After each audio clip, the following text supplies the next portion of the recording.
2026 is the year a lot of people who've never had travel problems suddenly get pulled into the step over here lane over three ridiculously simple things. What's in your wallet, what happens at the border, and how your bag is packed. So if you're the type of person who thinks, I've flown 1,000,000 times, I'm fine, this is the year that confidence gets stress tested. In this video, I'm running through 11 changes that actually decide whether you board, whether you get in, and whether security leaves you alone, plus a quick checklist you can use in about 5 minutes to avoid the messy surprises. And don't skip number 10, because it explains why a flight can suddenly get longer or more expensive, even when you did everything right. Let's start in the US with change number 1, the ID story. If you miss that, the trip can end before you ever reach the gate. So let's start where the trip can die before it even begins, domestic flights in the US. Real ID is the new gatekeeper, which means your old driver's license can look totally normal, right up until TSA says, we can't take that. The quick check is simple. A star near the top means you're good. No star, or your card says something like federal limits apply? That's when people get stuck doing the wallet scramble while the line keeps moving. Here's the 2026 twist. Starting Feb 1st, 2026, TSA is rolling out ConfirmID, a paid backup verification option if you show up without an acceptable ID. It's $45 per traveler, and it only covers a short 10-day window. And it's not guaranteed. If they can't verify you, you still don't fly. This is where families feel it. Kids under 18 usually don't need ID for domestic flights, but the adults do. And if 2 adults are unprepared, that fee stacks fast. So the easiest move is also the least dramatic. If you fly more than once or twice a year, get real ID handled, or keep a passport as your always works backup. ConfirmID isn't a strategy. It's what you use when you're already standing there realizing you've got a problem. After this video, check your wallet. Star or no star? Drop it in the comments. I swear half the people find out the hard way. And if you think getting through TSA means you're in the clear, the 2026 refund rules are the next surprise, because they can either save your trip or quietly torch your wallet when a flight goes sideways.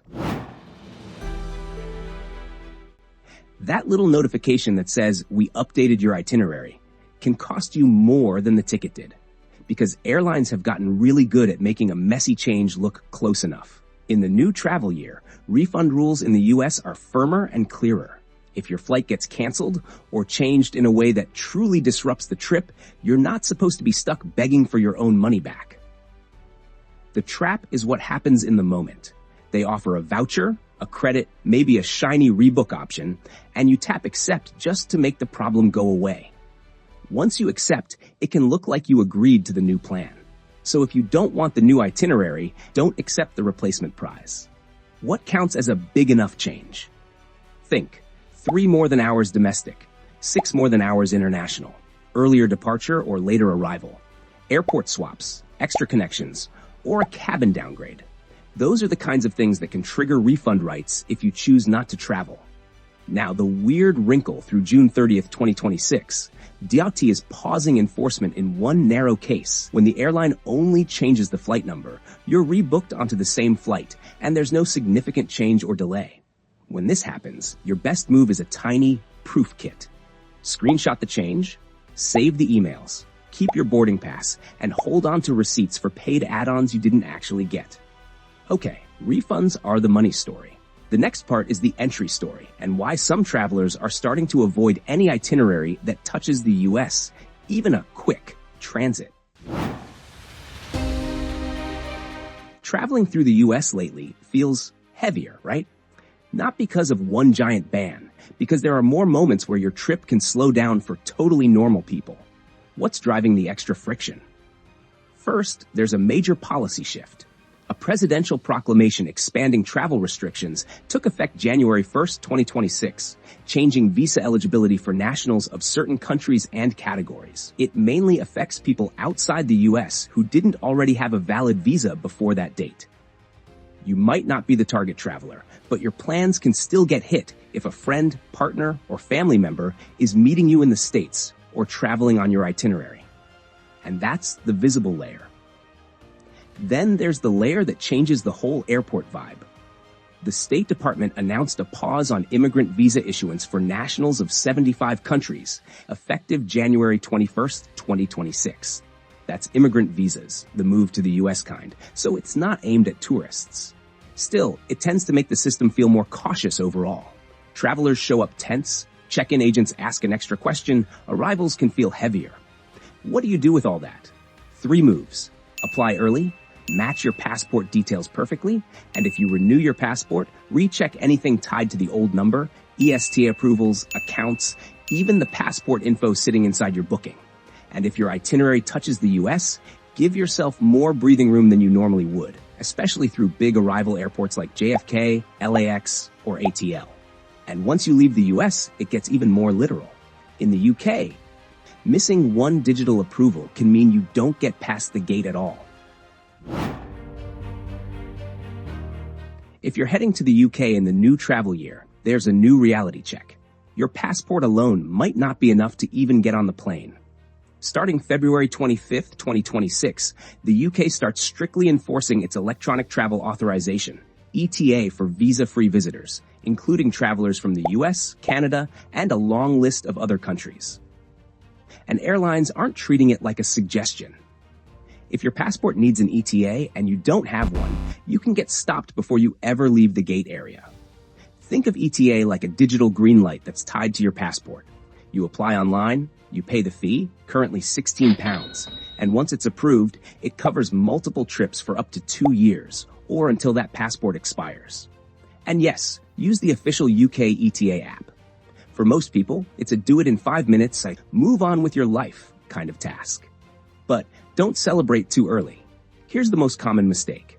You renew your passport, you feel responsible, and your ETA stops matching. It's linked to your passport number, so when that number changes, the system treats it like a different document, and the check-in screen is not going to negotiate with you about it. Transit is where people gamble. Some airside transits are temporarily exempt, but it's under review. If you're connecting, don't guess. Check gov.uk for your situation and confirm with your airline. And one quick anti-scam reminder, fake ETA help sites pop up fast. The real fee is £16. If a site is trying to charge you £50 for priority processing and VIP review, that's not help, that's a donation. Stick to the official gov.uk route. Before we move on, have you ever been blocked from boarding over a document you didn't even know you needed? If you have, leave a comment and share what happened. I'm curious what caught you. Do you collect passport stamps, like little trophies, like proof you actually went places and didn't just talk about it? If you do, Europe's about to change the game. The Schengen zone's new entry-exit system, EES, started operating on October 12th, 2025, then rolls out in phases, aiming to be fully operational around April 10th, 2026. And once you run into it, the border experience looks different for non-EU travelers. Picture it. The first time you enter under EES, you're not just handing over a passport. You're scanning your face and giving fingerprints, like a mild sci-fi moment, except you're holding a carry-on and trying not to drop your phone. That first-time enrollment is exactly why early rollout can feel slower. After you're in the system, future entries often can move quicker, but it still depends on the airport, the crowds, and how well the kiosks are behaving that day. The biggest feel change is simple: fewer stamps. A lot of travelers are going to flip through their passport after Europe and think, wait, where's my proof? The record still exists, it just lives in a database now. One practical warning that matters a lot for connections. If you're connecting through a Schengen airport, say Paris or Frankfurt, you'll do EES at your first point of entry into Schengen. That's where lines can pile up in the early phase. So if you used to risk a tight layover, add a real buffer now, at least another hour, and closer to 90 minutes in peak season. And this tees up the next change perfectly. Europe isn't only scanning you at the border, it wants a yes before you even leave home. So EES is the part you feel at the border, the scan, the photo, the fingerprints. ETIAS is different. It happens before you even pack. The EU says ETIAS is expected to start operations in the last quarter of 2026 for travelers who currently enter visa-free for short stays. So for a lot of Americans, that just show up with a passport routine gains one extra step: an online pre-approval before you travel. It's designed to be quick and mostly automated. The fee is set at €20, and the EU says certain groups, like travelers under 18 or over 70, won't pay the fee. Once approved, it's valid for 3 years, or until your passport expires, whichever happens first. And remember, ETIAS isn't a visa, and it doesn't guarantee entry. Border officers still decide. Sounds smooth, right? But there's one detail that can ruin your day. ETIAS is tied to the exact passport you apply with. One wrong digit, one swapped date, or a passport renewal later, and that approval doesn't follow you. The airline can see the mismatch at check-in, and when ETIAS rolls out, confusion is going to create scams, guaranteed. So if you see a lookalike site screaming "apply today" and charging extra processing fees, that's not a shortcut. That's a trap. Apply only through the EU's official ETIAS channels once the system actually opens, and ignore the flashy seals and countdown timers trying to rush you. With ETIAS in the mix, Europe isn't only changing how you enter, it's also changing the travel math inside Europe. You know that little mental spreadsheet people do in Europe? What counts as Schengen days, which currency you'll need, how many ATM fees you're about to donate? That math is getting shakier. First, Cyprus. Right now, Cyprus is still not fully inside the Schengen area. So slow travelers and digital nomads have been doing this move for years. Spend 3 months around mainland Europe, hop to Cyprus, soak up the Eastern Mediterranean for another stretch, then pop back into the continent and keep going. But Cyprus's government has been publicly pushing a 2026 goal for Schengen entry. And if Cyprus joins Schengen, that little trick stops being a trick. Time in Cyprus would fall under the 90 and 180 rule umbrella, so that switch islands and refresh my clock plan wouldn't work the way people are used to. But it's not just dates, money changes too. Bulgaria joined the euro area on January 1st, 2026, so travelers will see euros rolling out and pricing shifting. It's convenient, fewer currency swaps, less leftover mystery bills in your wallet. But early changeovers can come with the classic traveler tax, prices that feel like they got quietly rounded up. So pay attention to totals, keep receipts when something feels off, and don't let "it's only a few euros" happen 10 times a day. And that's the theme of this change. Europe gets easier on paper, while forcing you to be sharper with days and money. Which sets up the next shift perfectly, because some places aren't trying to make travel easier at all. They're trying to slow the crowd down. Have you ever planned a Europe trip like, "we'll figure it out when we land"? That style is starting to come with a price tag, sometimes literally. Venice is the clearest example. The city confirmed the day tripper access fee is back on select peak days in 2026. €5 if you book early, €10 if you wait, and it's built to manage the rush of just for the day visitors. It's not about punishing you for visiting.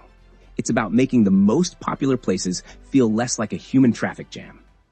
But Venice isn't the only place tightening the vibe. More destinations like Barcelona, Amsterdam are nudging travel away from last-minute chaos. More reservations, more caps, more show-proof moments, especially during peak season. And it's not just what you do, it's where you sleep. Picture this. You book a perfect rental in Ibiza. Everything looks legit, you're already planning the sunset dinner, and then the listing gets pulled, or your check-in turns into a mess because enforcement is cracking down harder. Spain's been ramping up pressure in tourist hotspots like Ibiza, with more inspections and stricter registration expectations for short-term rentals. Now zoom out, because this is bigger than one country. Across the EU, platforms are being pushed to help authorities spot illegal rentals faster, instead of letting mystery apartments blend into the feed like nothing's wrong. And even the way you enter a rental is changing. Milan is banning those public space key lockboxes, starting January 2026. So the whole grab a code, grab a key, disappear into an apartment building routine is getting harder in some cities. Would you rather pay a small fee and deal with more rules for a hotspot, or avoid the crowd entirely and pick a calmer city? Leave your plan in the comments. I want to see where everyone's headed. After all this city stuff, Europe hits you with an airport curveball ball again. And yep, it's liquids. One of the fastest ways to ruin your airport mood is watching security toss a perfectly good bottle of sunscreen because you packed based on what worked at a different airport last time. Some airports were moving toward allowing bigger liquids with newer scanners. People got used to it. Full-size toiletries started showing up in carry-ons again. Then the rules swung back. So going forward, the safest mindset is simple. Assume the 100 milliliter limit is back, unless your exact airport and terminal clearly says otherwise. And the inconsistency is real. Sometimes it's not even airport to airport, it's terminal to terminal. Even at a huge place like London Heathrow, Terminal 2 can run a different process than Terminal 5, depending on what equipment is installed and active that day. So pack like you're going through the strictest version. Keep liquids small and easy to pull out. If you're picky about toiletries, travel sizes help, and solid options help even more. Anything full size? Buy it after security or check it. Medication or baby items should be accessible and easy to explain. But even if your documents are perfect and your bag is packed flawlessly, global shifts can still reroute your flight, change your timing, and spike your ticket price overnight. I'll break that down in the next section. Your documents are perfect. Your bag is packed like a textbook, but your trip still changes while you're sleeping. What are you supposed to do with that? That's the reality when politics starts moving faster than travel plans. U.S. policy shifts, public statements, policy signals, and how agencies respond can ripple into travel in ways most people don't think about. One day, it's headlines about tariffs or pressure around places like Greenland, and suddenly people start rethinking trips they felt totally fine about a month ago. Another day, it's something more practical, like Mexico, U.S. routes getting frozen or canceled, which can shrink options and quietly push prices up on certain city pairs. And airlines are always playing the safe airspace game. When tensions spike anywhere, routes get redrawn fast. That can mean longer flights, fewer options, and higher prices on certain city pairs. So what do you do as a normal traveler? Keep it simple. Leave more buffer on long connections, especially if your itinerary touches the US or any region that can flare up. When the trip matters, flexibility on changes is basically insurance.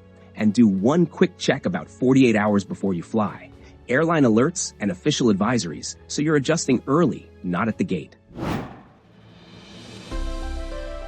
After all this, IDs, digital approvals, crowd fees, liquid roulette, routes that can change overnight, travelers are optimizing for one thing: less friction. People aren't only asking, where should I go? They're asking, how do I make this trip feel good? So the shoulder season is winning. Same cities, less chaos, April or May, September or October. You still get the museums, the food, the views, without feeling like you're trapped in a theme park line you didn't sign up for. Secondary cities are having a moment too. Instead of the biggest headline stop, travelers are picking the next city over, like Lyon instead of Paris, or Bologna instead of Rome. You still get the culture and the food, but with fewer tour groups and prices that don't make you regret opening your banking app. And then there's the trend that sounds funny until you live it: decision fatigue. More people are paying for curated trips and smoother itineraries because fewer moving parts is its own kind of luxury when rules can shift fast. So if you're planning 2026 travel, the win isn't just getting there. It's getting there without fighting the trip the whole time. Calmer dates, more space, fewer problems before breakfast. And with that, you're ready for 2026.